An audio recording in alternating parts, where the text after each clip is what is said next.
Citizens United was a decision by the Supreme Court in 2010 where the justices ruled in a 5-4 decision that corporations have a right under the Constitution to spend as much money as they want on elections, getting people elected into office.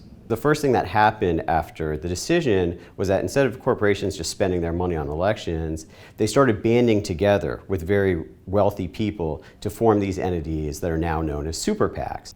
The Supreme Court didn't anticipate that in Citizens United, didn't anticipate these super PAC entities that would be created. The other result of Citizens United was that although the Supreme Court had said that the corporate spending would be legal as long as it was independent of candidates, in reality, candidates and these super PACs started coordinating very, very closely with each other.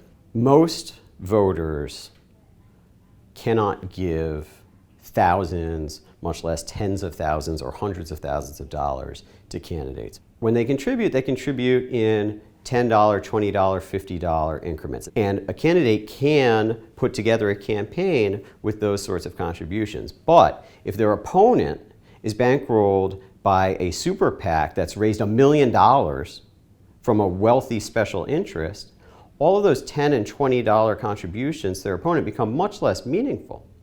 And so it's really hard for people, for average voters, to be able to participate financially in a meaningful way in a system where super PACs can support a candidate after taking in millions of dollars from individuals and corporations. A big part of the problem is that the federal agency that's supposed to enforce the law after Citizens United, which is the Federal Election Commission, hasn't done anything to actually enforce the limits from that Supreme Court decision. We need to update our laws, we need to strengthen our laws, and we need to enforce those laws so that American voters have their rights vindicated to participate fully in the democratic process.